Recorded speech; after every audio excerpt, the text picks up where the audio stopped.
Yes, I am back, and today I'll be reviewing Annabelle Comes Home, plus a bonus mini review for Godzilla King of the Monsters. So, don't go anywhere. Seriously, stay there.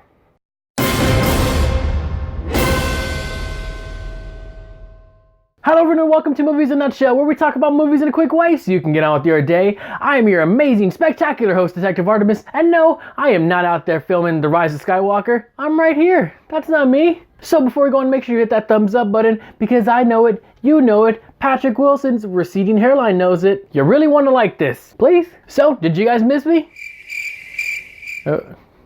Fine, whatever, it's cool.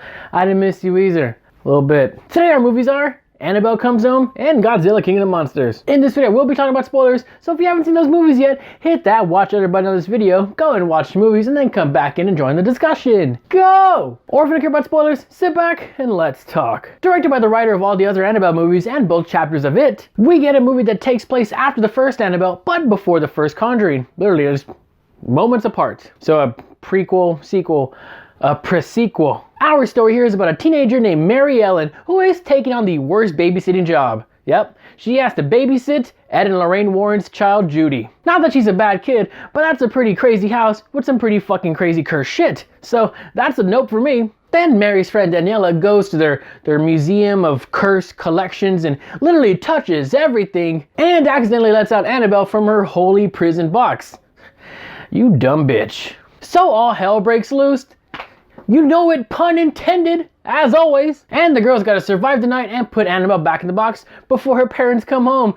It's a goddamn ghost party. Oh, and on top of that, they gotta watch out for Annabelle because she wants a soul. You gotta pay the troll toll to get in that girl's soul. Now the subplot here is Mary. She likes this really awkward, aw shucks, howdy doody, Michael Cera type of awkward character guy named Bob. And it's a I hope they end up together kind of thing. The problem with this is that this feels out of place because this is supposed to be a serious horror movie with possession and stuff. Ain't got no time for some teenage American Pie comedy. There is a fine line between horror and horror comedy. You use too many jokes and the movie loses its integrity and its seriousness, and you end up with Seed of Chucky. While the humor was funny at times, it sort of gave the movie a tone conflict, especially when the last two Annabelle movies and the Conjuring movies had zero to little humor. Starting to tread MCU territory there. But that aside, there were some awesome creepy moments and some interesting new ghosts, which I get the feeling we're gonna see some spin-offs.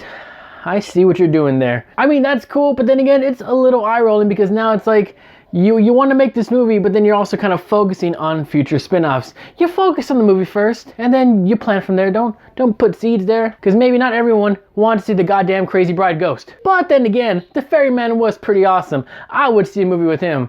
The silver samurai ghost guy? Not really. Watashi wa baku desu.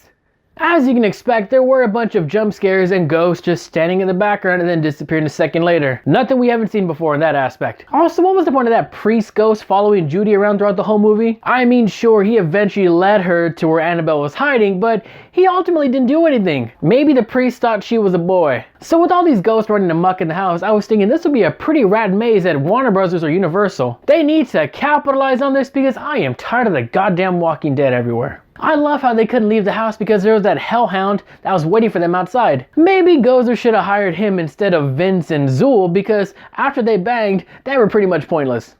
Did nothing else. God, I love Ghostbusters. So the movie ends to put Annabelle back in the blessed chapel and stops the ghost party. Fucking party poopers. It was starting to get pretty rad. Lorraine finds out that Daniela let all the ghosts, nearly killing them and their daughter just so she could talk to her dead dad. With zero punishment. She's like, oh honey, you had to find out the hard way, didn't you? Bitch, you almost killed my daughter. Get the fuck out of my house. That's what any parent should have did. Judy gets people to come to her birthday party so she no longer feels like an outcast with her super cool psychic powers or whatever. And Mary and Bob are together. Golly, I'm sure happy for them. That's right, nobody died in this fucking movie. Yeah, a horror movie, nobody dies. Unless you count that car accident in the beginning of the movie, but that wasn't any of the main characters. So, doesn't matter. I feel like at least one person needed to die to add more tension and stakes and fear to the movie. It should have been Bob. And no, not my Bob from Stranger Things.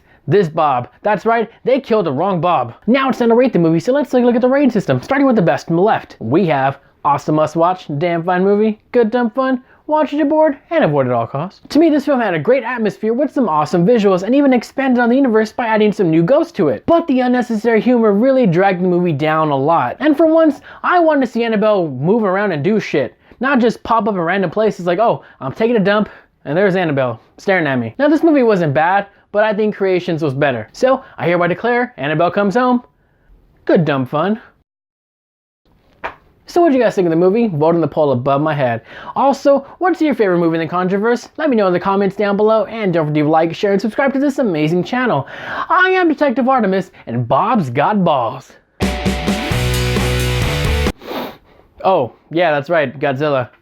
The visuals are great, the fight scenes are awesome, Mothra was beautiful, King Ghidorah's a goddamn alien, and King Kong v Godzilla Dawn of Justice was set up. The humans are like whatever, and has Charles Dance ever played a good guy? And also, 11 was forgettable. No big loss there. This movie was exactly what it needed to be.